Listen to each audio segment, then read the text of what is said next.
परंतु हे प्रथानंदन, दैवी प्रकृति के आश्रित अनन्य मन वाले महात्मा लोग मुझे संपूर्ण प्राणियों का आदि और अविनाशी समझकर मेरा भजन करते हैं। दैवी संपत्ति में देव नाम कृष्ण का है और कृष्ण की संपत्ति दैवी संपत्ति कहलाती है।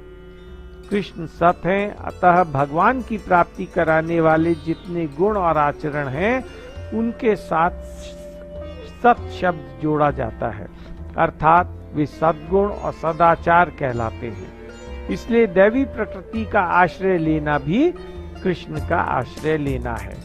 जब मनुष्य दैवी संपत्ति के गुणों को अपने बल के द्वारा उपार्जित मानता है, जैसे मैं सत्य बोलता हूँ दूसरे सत्य नहीं बोलते, इस प्रकार दूसरों की अपेक्षा अपने में वो विशेषता देखता है, तब उसमें इन गुणों का अभिमान आ जाता है।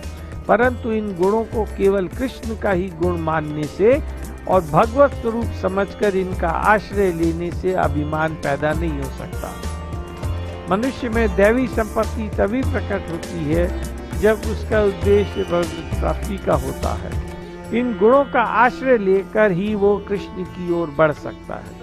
इनका आश्रय लेने से उसमें अभिमान नहीं आता, प्रत्युत नम्रता, सरलता, निराभिमानी का आश्रय लेने से उसमें अभिमान नहीं आता, प्रत्युत नम्रता, सरलता, निराभिमानिता आती है और साधन में नित्य नया उत्सव आता है।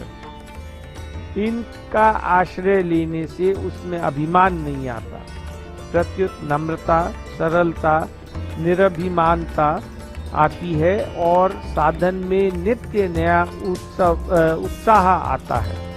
कृष्ण का ये कहना कि मैं संपूर्ण प्राणियों का आदि हूँ और अविनाशी हूँ, इसका तात्पर्य है कि सृष्टि के पूर्व भी मैं ही था और प्रलय के बाद मैं ही रहूंगा। ऐसा मैं आदि और अनंत हूँ।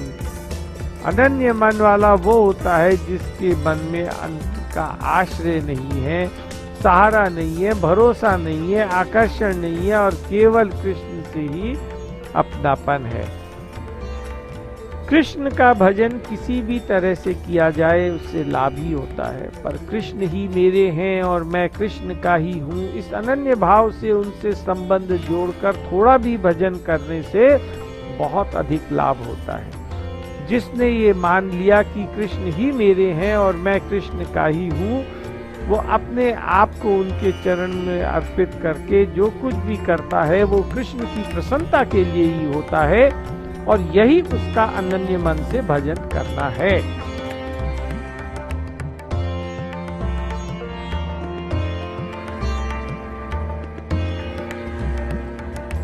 हे अर्जुन, संसार के हित के लिए मैं ही सूर्य रूप से तपता हूँ, मैं ही जल को ग्रहण करता हूँ और फिर उस जल को मैं ही वर्षा रूप में बरसा देता हूँ। और तो क्या कहूँ, अमृत और मृत्यु तथा सत और असत में भी मैं ही हूँ। पृथ्वी पर जो कुछ अशुद्ध चीजें हैं जिनसे रोग पैदा होते हैं, उनका शोषण करने के लिए औषधियाँ, जड़ बूटियों के जहरीले उनका शोषण करने के लिए औषधियाँ, जड़ी बूटियों के जहरीले भाग का शोषण करने के लिए, पृथ्वी के जलीय भाग को सुखाने के लिए मैं सूर्य रूप से तपता हूँ। जलीय भाग को ग्रहण करके और उस जल को शुद्ध और मीठा बनाकर मैं प्राणियों के हित के लिए उसे वर्षा रूप से बरसा देता हूँ। मैं ही अमृत और मृत्यु हूँ, अर्थात प्राणों का रहना और उनका वियोग हो जाना, मृत्यु अर्थात मैं ही हूँ। सत जगत में मैं ही हूँ, अर्थात जैसे महात्मा की दृष्टि में सब कुछ वासुदेव है, ऐसे ही कृष्ण की दृष्टि में सत असत कारण कार्य सब कुछ भगवान ही है। ज्ञान मार्ग में साधक असत का निषेध करता है। साधक असत के निषेध पर जितना जोर देता है उतना ही असत का भाव दृढ़ होता है। अतः निषेध करना उतना बढ़िया नहीं है जितना उपेक्षा करना है। उपेक्षा करने की अपेक्षा सब कुछ भगवान है, ये भाव अधिक श्रेष्ठ है।